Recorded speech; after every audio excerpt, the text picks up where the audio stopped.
Bonjour à toutes et à tous.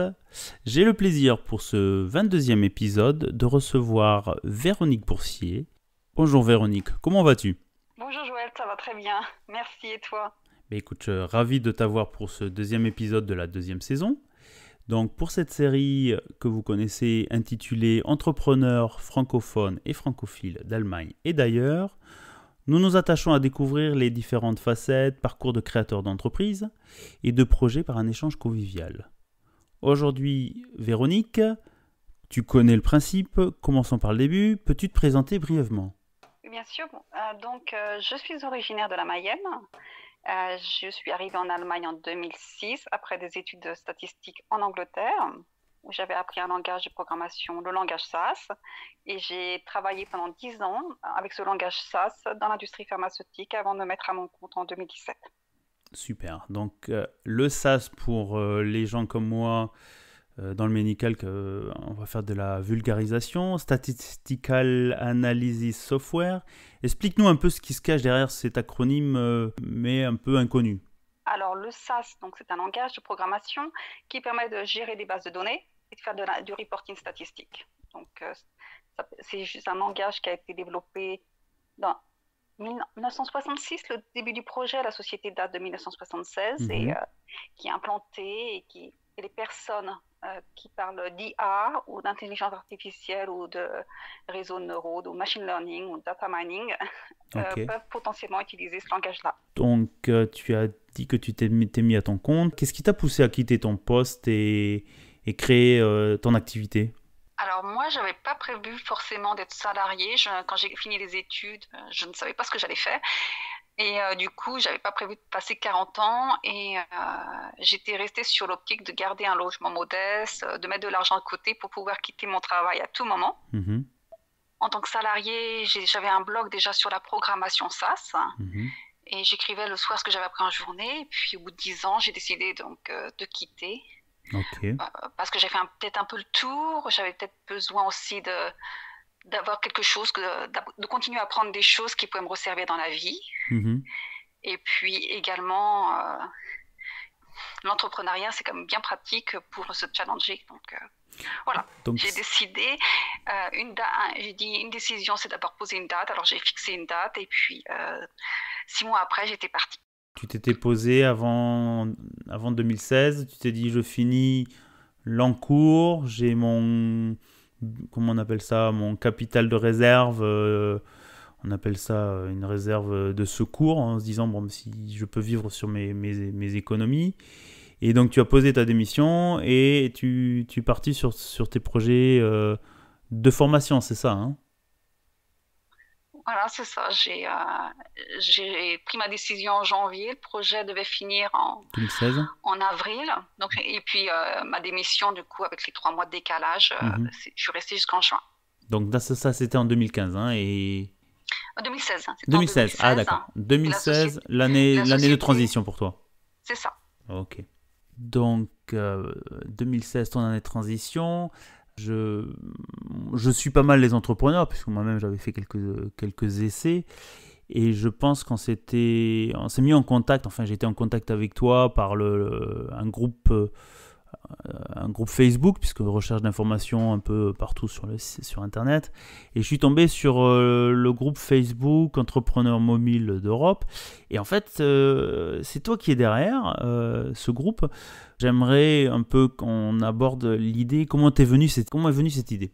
Alors moi, quand j'ai quitté mon travail en juin, j'avais parlé avec une collègue qui était anciennement freelance, qui m'a dit selbstständig ist ständig selbst. Donc en d'autres termes, on est toujours seul avec soi-même quand on est Mhm. freelance. Et donc moi, je me dis que ça serait probablement la même chose pour moi, parce que j'avais pas de réseau d'entrepreneurs. Mhm. D'où l'idée en fait à la base de créer un groupe pour la zone germanophone Mhm. où j'aurais pu poser comme ça mes questions en français. Ce que j'ai fait, j'ai été sur les groupes d'expats francophones d'Allemagne sur Facebook. Mhm. Et puis notamment sur les Français à Berlin et à Munich qui ont beaucoup de monde. Et puis je leur ai demandé qu'est-ce que vous en pensez. Si vous aimez, likez. Mhm. Et j'ai vraiment eu beaucoup de likes en 24 heures, 48 heures, Oh, puis c'est des rapide. centaines de likes. Alors je me suis dit, c'est bon, Il y a une résonance. je crée le groupe. Ok. Ah, donc ça, c'est bien. En fait, c'est vrai que j'avoue, moi, quand me suis inscrit par curiosité, et je me suis rendu compte, en fait, que c'est une sacrée mine d'informations pour les gens qui se lancent, parce que c'est vrai que, comme tu le dis, selbstständig, c'est ständig selbst, c'est toujours avec soi-même. On est devant une montagne et on ne sait pas par quoi commencer. Oui, puis moi, en fait, souvent on me pose la question pourquoi rester motivé à partager de l'information. Et pour moi, en fait, la motivation, c'est me dire, c'est un peu mon carnet de notes, parce qu'une fois que j'ai écrit l'information, je me souviens exactement où je l'ai postée. Et moi, c'est utile à la fois pour moi, et l'avantage, c'est que les autres peuvent aussi en profiter. C'est un peu mon côté smithien. Alors, Je fais quelque chose pour moi, et puis ça profite aux tous. alors en fait, le côté, explique-moi qu'est-ce que tu comprends par smithsienne, parce que, Ça, c'est mes cours d'économie de lycée. Smith, c'est un économiste ok, qui c'est dit mieux que ça. l'intérêt particulier mène à l'intérêt collectif. D'accord. Et puis en fait, moi, ça me Donc mon permet. intérêt pour moi fait Mhm. que ça permet de profiter aux autres. D'accord. Ah, ok. Parce que moi, je voyais la chose pour enseigner. Quand tu as besoin de quelque chose pour savoir si tu l'as compris, quand tu l'expliques à quelqu'un, quand tu le partages, Ah, tout à fait. c'est ça. Ça permet de C'est se que dire, dans ben le voilà, ouais. de le diffuser. En fait, en diffusant le savoir, tu l'apprends mieux toi et tu l'acquiers mieux. Parce que ça ne sert à rien de garder les informations pour Euh, soi-même.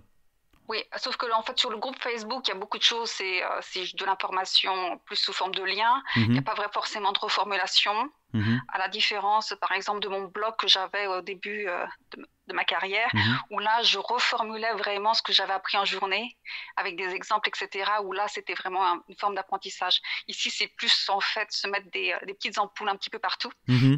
et être capable de retrouver l'information. Et puis, j'essaie vraiment de structurer le groupe, Mhm. de sorte qu'on retrouve vraiment les anciennes publications. Parce que moi, je suis une paresseuse de nature. J'aime pas respecter deux fois la même chose. Mhm. Et donc, s'il y a déjà une information qui a été posée, je préfère d'abord donner la réponse qui a déjà été donnée, Mhm. plutôt que de répéter 36 000 fois la même information. Ouais, Donc, donc, j'ai développé deux formes de système. Le premier est un système de lien entre les publications et des sous-publications. mhm. Et puis, plus récemment, j'ai rajouté les tags qui permettent aussi Par de mot-clé. retrouver les anciennes publications Par mot-clé avec un peu alors. moins de travail côté administrateur Mhm. Facebook. Ah, ok. Bah écoute, tu vois, je pense que c'est ça aussi qui est intéressant. Moi, j'essaye aussi de faire avec des mots-clés. Parce qu'au final, il y a énormément d'informations. Mais le problème de trop d'informations, c'est que l'essentiel est noyé. Et retrouver, bon, maintenant, on a les outils assez puissants pour faire des recherches, enfin, moteurs de recherche et compagnie. De retomber directement sur ce qu'on a trouvé ou qu'on a déjà identifié, c'est assez difficile. Donc en fait, tu as développé pour les freelances en Allemagne, et puis je pense que tu t'es élargi à un peu toute l'Europe. Aujourd'hui, le Oui, groupe, c'est ça a ça. pris 18 mois. C'est ça. Au bout de 18 mois, j'ai un petit peu élargi à l'Europe parce qu'il y avait énormément d'informations qui étaient pertinentes pour le reste de l'Europe. Mhm, Et je trouvais ça un peu dommage de se limiter du coup à faire profiter les autres. mhm. Et puis en plus, ça correspondait vraiment à mon mode de vie puisque j'ai fait mes études en Angleterre, j'ai fait mes stages en Suisse, au Luxembourg. Ouais. Je vis comme depuis plus d'une décennie en Allemagne. Mhm, Donc pour moi, ça avait sens. Ça permet aussi du coup aux gens de voir de ce qui se passe dans les autres communautés, mhm, d'avoir une autre perspective et dire le problème qu'on a à Barcelone, c'est le même que celui qu'on a à Amsterdam. mhm. C'est les mêmes questions qu'on se pose et les réponses sont peut-être différentes. D'ailleurs, on a un groupe très actif qui s'appelle Groupe francophone Autonomos en Espagne. Mhm. Et puis sinon, on a Café ZZP aux Pays-Bas. Ok. Et puis on a une association RFP aussi, ils ont un groupe Facebook en Pologne. Ok. Donc, par contre, du coup, on a moins de personnes du Royaume-Uni et d'Irlande. Je pense que c'est pas à cause de la langue, en fait. Il y a moins de barrières de la langue dans les pays anglophones. Bah, en fait, moi, je me rends compte aussi, puisque quand j'ai démarré, tu vois, j'ai envie de faire un peu le parallèle avec ce que je fais sur le podcast. Moi, au début, j'ai démarré sur les entrepreneurs francophones en Allemagne, et puis au final, je me suis rendu compte que des problématiques de personnes avec qui j'ai discuté en Bulgarie, bah, le fait de ce réseau, il n'y a plus besoin de cette frontière géographique, et c'est dommage parce que cette personne-là, peut-être en Bulgarie, va résoudre une problématique qu'on a en Allemagne. donc par le lien, la langue française. Donc pour toi, j'aimerais revenir sur le côté entrepreneuriat. Tu t'es mis à ton compte 2016 dans la formation. Est-ce qu'on revient un peu sur quelques astuces ou quelques lessons learned ou retours d'expérience que tu as eu depuis 2016? Peut-être, alors, spontanément du coup, parce qu'il y en a quand même beaucoup choses qu'on apprend et puis on n'arrive pas comme ça à les ressortir. Mais quand on a de l'argent, si on a de l'argent au début, je pense qu'il faut quand même investir dans du bon matériel ou sur des choses qu'on ne s'autorisera plus quand on n'aura pas encore besoin d'argent, quand on n'aura plus d'argent, plus beaucoup, où on sera plutôt sur attention, tout simplement parce que c'est vraiment un confort et surtout on ne sait jamais à quel moment le projet va être viable. Donc vraiment, si vous avez dépensé, dépensez plutôt pour ces choses-là que vous apprécierez encore dans 5 ans. Okay. Et puis, je conseillerais aux jeunes de mettre entre 500 et 1000 euros de côté en moyenne tous les mois au début en gardant leur style de vie étudiant pour justement être libre comme ça de quitter leur travail. Sinon, moi récemment, je me suis mis à Focusmate, c'est un site internet qui nous permet de faire des sessions de binôme de travail. Et quand on travaille depuis chez soi, ça aide quand même énormément pour se motiver. D'accord. Donc, autant pour les salariés que pour les freelances, c'est une aide à la productivité. Ok. Ah, ok, mais je vais tester aussi parce que bon, je ne suis pas freelance, mais c'est vrai que quand on passe sa journée derrière son PC chez soi, je veux dire home office pour les salariés, pour les freelances c'est pareil puisqu'il est toujours tout seul avec soi-même ou pas nécessairement chez le client. C'est vrai qu'il y a ces besoins de trouver un élément qui te pousse à te motiver ou à travailler pendant par exemple 45 minutes ou 50 minutes pour pouvoir avancer parce qu'on a beaucoup d'éléments de distraction. Ouais, ça permet de créer un rendez-vous dans le calendrier et pas de dire je vais le faire aujourd'hui et puis on aura fait 36 000 autres choses et la journée sera passée et on n'aura pas fait la tâche qu'on voulait faire principale. Ok, ouais, ça, c'est classique ça. Ouais, et puis sinon, dans les astuces, moi je dirais commencer dès le départ à prendre un fichier Excel et marquer la liste de tous vos contacts, même amis, famille, etc. Parce que ça va être la base de votre CRM ensuite. Même si vous passez à un outil derrière, le plus tôt vous avez pris l'habitude d'avoir centralisé tous vos contacts, le mieux ça sera parce que ça prend énormément de temps à maintenir. Passer à l'étape du CRM, c'est comme une grosse étape. Et c'est comme à la base de l'entreprise, c'est quand même faire du démarchage. Ouais. Non, c'est marrant parce que je voulais rebondir là-dessus. Cette histoire de tableau Excel, moi, ça va faire 16 ans dans l'aéronautique. Et à chaque fois que j'ai commencé un nouveau projet, parce que quand tu démarres, le stakeholder management, je me suis toujours fait un tableau Excel, on m'a toujours regardé un peu de travers, et je me notais toujours les gens, le nom de la personne, le département, quel est son rôle. Et au final, quand je retrouve ce genre de fichier que je fais que pour moi, pour faire les liens, parce que je n'ai pas la mémoire à retenir tous les noms, en fait, je me rends compte qu'avec le recul, je retrouve ces gens-là, puisque je retravaille avec eux plus tard, et ça te permet un peu de dire, tiens, c'est le jour où tu as une question sur, j'en sais rien, un truc technique dans un domaine, je sais que j'avais travaillé avec cette personne-là, tu reviens vers cette personne-là. Donc, je peux confirmer ce que tu dis, même pour l'entrepreneuriat, quand on démarre, le premier cercle le plus important, et sans s'en rendre compte, c'est son cercle familial, son cercle d'amis, puis en étendant c'est de la vie étudiante, parce que ces gens-là, au final, vont peut-être, avec le recul, être les premiers à sponsoriser ton idée ou te filer un coup de main, entre guillemets. Et donc, excuse-moi de t'avoir un peu interrompu. Et nos anciens collègues, Et les anciens collègues, bien sûr. Les anciens collègues aussi. Ouais. Qui travaillent en fait, parce que les gens veulent aider par principe humain, on veut aider son prochain dans le sens quand il se lance, et c'est vrai que entre guillemets ils travaillent pour toi gratuitement, faut pas sans mauvais jeu de mots, mais c'est vrai que ces gens-là connaissent quelqu'un et c'est pour ça qu'il faut pas hésiter à en parler de son nouvelle idée, de ce nouveau projet, parce qu'au final les gens vont venir en disant mais tiens, moi je connais une personne qui place tel et tel produit, ou ils recherchent telle et telle solution. Et de fil en aiguille, ça permet un peu de mettre en avant ce que toi tu peux proposer comme solution. Et donc le troisième point de conseil que tu voulais dire ? Juste avant sur le CRM, je Ouais, pense que pardon. c'est aussi pour les particuliers, c'est d'indiquer juste la date de l'anniversaire d'une personne et puis ça servira donc pour souhaiter un bon anniversaire, pour Ouais, garder du lien ouais, et puis aussi pour les vœux de bonne année. Donc ouais. juste pour ça, ça vaut le coup parce que sinon on n'a pas de structure et on oublie des personnes dans la liste. Alors, Et sinon, mhm, sinon le dernier point, je pense que c'est pas mal de tester les événements pour savoir si ça correspond à des événements. On peut potentiellement prospecter ou avoir du lien avec des personnes son de son métier. secteur d'activité. Mhm, Et donc tous les ans, tester 3 types d'événements différents pour savoir si ensuite on veut éventuellement être membre de l'organisme qui organise l'événement mhm. et être plus actif. Ça peut être aussi, par exemple aussi des associations qui organisent des événements.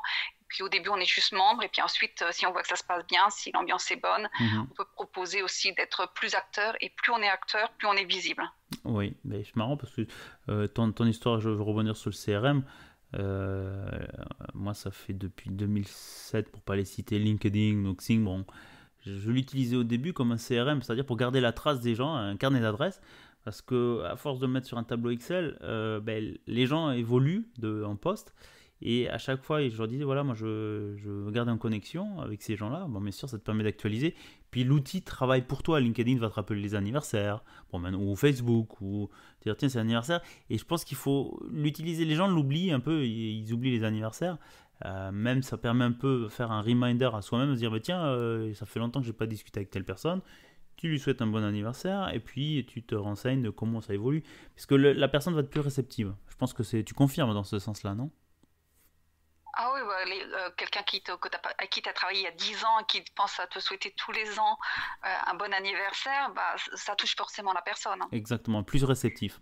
Alors, on a abordé CRM, on a abordé quelques tips généraux de ta part sur le fonds de sécurité financier, hein, se faire des économies. Revenons un peu maintenant sur quelques conseils en Allemagne pour par exemple les gens qui veulent se mettre à leur compte. Je pense qu'on avait parlé en off de Gründungszuschuss. Est-ce que tu peux nous en dire un peu plus? Oui, alors il y a la Gründungszuschuss, c'est une question qui se pose assez fréquemment pour les personnes qui sont en chômage et qui veulent créer leur entreprise. Donc c'est une aide à la création d'entreprise qui normalement s'applique donc aux personnes au chômage et qui leur permet au minimum d'avoir 6 mois de financement équivalent à leur chômage actuel. Mais par contre, du coup, il y a 2 choses qu'il faut faire attention. La première, c'est que il faut demander en général, faire la démarche de demander Oui, à l'Arbeitsamt d'avoir le dossier parce qu'on ne va pas le recevoir forcément automatiquement. oui, Et puis, il faut faire aussi très attention aux dates parce qu'en fait, il y a seulement une certaine période durant laquelle on a le droit de postuler. oui. Donc, bien se renseigner là-dessus. Après, le dossier en lui-même, il n'est pas très compliqué. Il y a juste une page de motivation. Il faut que ça soit signé par un professionnel comme un Steuerberater ou Mhm, un Unternehmerberater. Et moi, je pense qu'il faut donner toutes les chances et de fournir un business plan en allemand. mhm. Et ça prend du temps. Donc, je pense que les personnes qui prévoient de postuler un Gründungszuschuss devront anticiper ce business plan en allemand quand ils sont encore salariés, s'ils peuvent. Alors, je vais rebondir Juste que ça là-dessus. prend beaucoup de temps. Ouais, exactement. Je vais rebondir là-dessus, puisque moi, je l'ai vécu, comme on a discuté juste avant qu'on enregistre. Quand t'es moi, j'avais le chômage, donc en Allemagne, 1 an. Et je me rappelle, à l'époque, je cherchais un peu... Parce que je pense qu'en Allemagne, c'est essentiel pour ceux qui ne sont pas depuis longtemps en Allemagne. Il faut arriver avec des questions déjà préparées ou savoir se renseigner avant et pouvoir poser la question, tiens, comment ça fonctionne si je veux créer une société, parce que ça va pas venir automatiquement de eux et soit de Arbeitsamt, soit des assurances. Et donc pour revenir sur le Gründungszuschuss, moi je me rappelle qu'à l'époque chômage t'as 1 an et au début bon t'as une réunion au début, il y a le suivi, comment tu postules, comment ça avance, donc ça c'est normal. Quand on arrive au milieu de la période de chômage, c'est bon d'avoir utilisé les 6 premiers mois, ou même avant, comme tu le disais, de réfléchir à se dire, bon, mais et qu'est-ce qu'il en serait de se mettre à son compte, et donc de commencer à aborder, faire les dossiers, parce qu'il y a beaucoup d'administratifs en Allemagne, sur le Gründungszuschuss. Donc c'est vrai que c'est important, ça te permet de donner toutes ces chances. Alors, petit correctif, on a regardé sur le ALG1, donc l'Arbeitslosengeld 1, Et en fait, pour avoir droit au Gründungszuschuss, il faut le demander au minimum 150 jours avant la fin de la période de chômage où vous recevez de l'argent du Arbeitslosengeld. En allemand, c'est Bedienung ist hierbei, dass noch mindestens 150 Tage Restanspruch auf das Arbeitslosengeld besteht. Donc ça veut dire que la demande doit être faite 5 à 4 mois avant la fin du chômage. Donc la règle des 6 mois peut être utilisée pour vous aider à vous poser la question si vous voulez avoir le Zuschuss pour Gründungszuschuss. Ceci étant dit, la durée du Gründungszuschuss peut aller jusqu'à 15 mois et est fait en 2 phases. Mais pour cela, je vous invite à aller voir les documents officiels du Arbeitsamt, donc de l'agence pour l'emploi allemande. Voilà. Nous revenons maintenant à la suite de l'interview après ce petit correctif. Merci. Mais c'est bien de signaler ça parce qu'une amie voulait se mettre à son compte et monter un magasin avant la période du corona. Et elle arrivait à la fin de sa période de chômage et c'était trop tard. Donc la période, et je pense que le mieux, enfin moi l'approche c'est de se dire au bout de 6 mois de chômage, de préparer ce plan B parce qu'on sait que le Gründungszuschuss, il y a un certain temps pour que les dossiers passent et qu'au final l'Arbeitsamt ne va plus faire la démarche de vous mettre dans les listings des personnes aidées à la création d'une entreprise. Et c'est exactement ça. Il y a un autre point, et je pense que qui est plus connu. Moi, je l'avais fait il y a 2015, en revenant en une période de chômage courte. Préparant ma transformation, je m'étais de demander de prendre les formations ou de savoir quel type de formation il vous manque pour l'utiliser ou la faire pendant la période de chômage. Alors là, je ne connais pas au niveau des formations. Je vais donner l'exemple. Moi, je revenais d'une activité pour des raisons personnelles dans une autre région et avec l'employeur, donc licenciement, enfin fin de période d'essai, et de faire une formation, donc project management, puisque certification. Et ça permet, si vous préparez ça en avance, avant de rentrer dans la période de chômage, le fait que vous soyez en formation financée par le Arbeitsamt, ça décale votre période de chômage d'1 an du nombre de mois que durera cette formation. Donc, ce qui n'est pas négligeable. Puisque après, voilà, il ne faut pas une formation qui est en lien avec votre qualification, votre évolution de carrière, dans le sens vers quoi vous voulez aller. Tu disais d'autres types pour revenir, donc on a parlé du Gründungszuschuss. Moi j'ai rajouté se former pendant la période de chômage par exemple, l'initier dès le début. Et le troisième, tu disais envisager bien sûr une activité en parallèle. Alors ça c'est plus dans la période salarié. Moi je pense que je l'ai appliqué aussi, c'est la Nebentätigkeit. C'est ce que tu as dû faire. Oui, en fait c'est un document qu'on fait signer à son employeur. Ouais.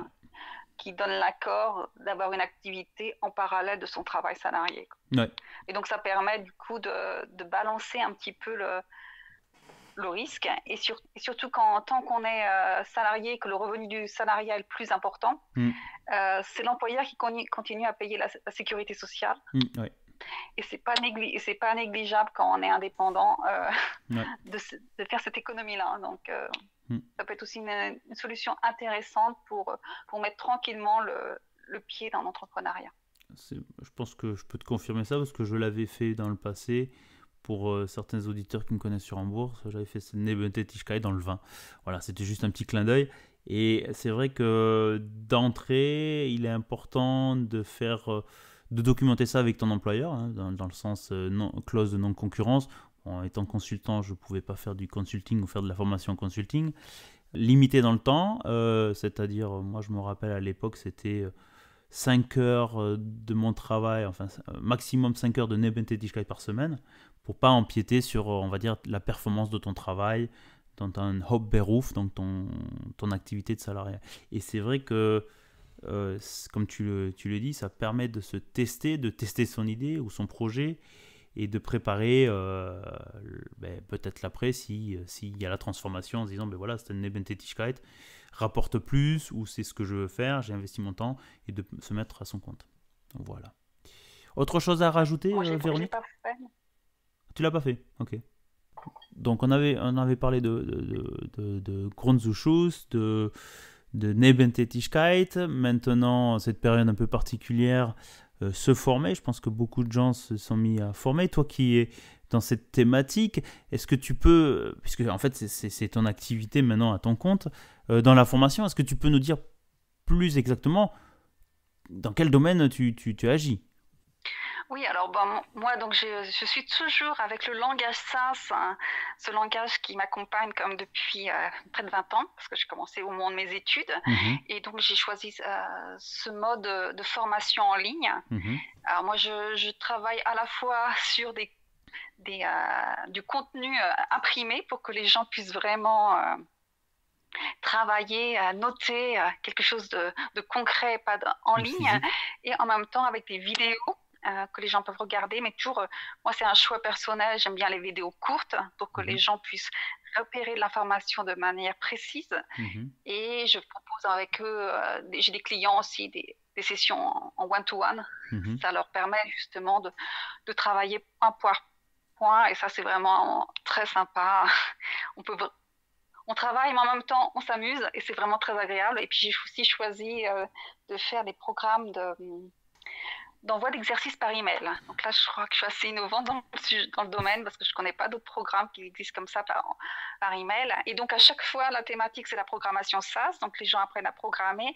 Et souvent, alors j'ai deux types de, de clients. J'ai des particuliers, souvent des personnes qui sont en reconversion professionnelle et qui veulent basculer légèrement dans leur activité. Mhm. Et c'est vrai que, ayant moi une expérience dans la santé, les gens viennent plus de la santé. Et Mhm. sinon, bien sûr, j'ai les entreprises qui veulent accompagner et fidéliser leurs équipes, à développer ces cours pour les rendre les plus pédagogiques possibles et permettre peut-être aux plus matheux, ceux qui veulent travailler dans le monde de la santé, dans le monde de l'IA, Ok. des bases de données, de trouver un moyen de travailler depuis chez eux s'ils le veulent. Ok, bah écoute, en plus, je pense que t'as le point, il y a un point important que je trouve, c'est pour se former en s'amusant, je pense que c'est le meilleur moyen que de garder ça en tête, puisque on associe plaisir à le côté contraignant d'apprendre. Donc ça s'imprime beaucoup mieux. Comment on peut un petit rappel des coordonnées pour les auditeurs sur la partie les gens qui seraient intéressés pour se former à ce langage? Alors, pour ceux qui veulent travailler en ne disant pas à leur patron qu'en fait ils sont en train de s'amuser, qu'ils sont payés pour s'amuser, ce qui était mon cas, Alors ça, tu fais ils en peuvent soirée, on va dire. regarder sur mon profil sur LinkedIn. Bien sûr. C'est là où je suis plus active, hein. Mhm. Et puis pour des personnes qui souhaitent juste se mettre à leur compte et qui veulent récupérer des informations qui sont disponibles sur le groupe Facebook, et bien, il y a toujours Entrepreneurs francophones mobiles d'Europe. Là, Mhm. j'y suis tous les jours aussi. Oui. Donc, deux thématiques. Et, Ok. Donc le rappel de ta société, xxformat.com, c'est bien ça? oui, c'est Ok. un nom un petit peu alambiqué pour certains, mais ça a beaucoup de sens pour moi. Ok. Et mais très court déjà pour commencer, c'est ce que je voulais, un nom court parce que j'ai un nom très très long et j'ai pas envie de taper des noms très longs dans mes emails. Oui, c'est sûr que écrire statistical analysis system, c'est vrai que c'est moins accrocheur. Mais écoute, Véronique, merci beaucoup pour ta participation. Je pense qu'on a eu un côté matheux programmation pour nos amateurs, des gens qui veulent se former. Pour les autres qui réfléchissent à lancer, je te remercie de la création de ton groupe Facebook. Je me régale souvent de nouvelles informations. Ça permet aussi de voir les questions que se posent les autres gens. Et puis écoute, mais à très bientôt. J'espère que peut-être on peut revenir plus tard sur d'autres thématiques si ça t'intéresse. À bientôt. Oui, à bientôt et peut-être sur Hambourg. Oui, on espère. Ciao. Ciao!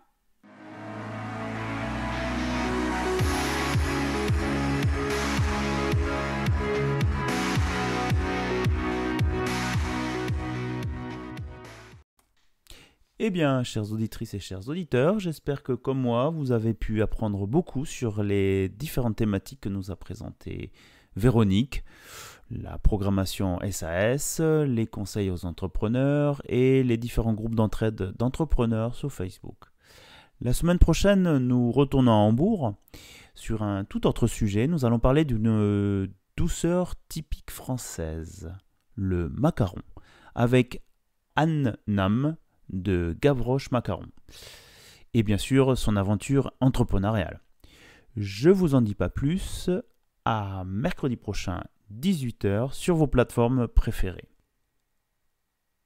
Et n'hésitez pas à nous contacter en partageant des commentaires, des suggestions, que ce soit sur Instagram, Facebook, LinkedIn ou encore sur le blog https://monsieurjoël.blogspot.com. Nous avons déjà plus de 1000 visites sur les articles publiés depuis début 2021, donc je vous remercie beaucoup pour votre écoute et fidélité. Merci et à bientôt.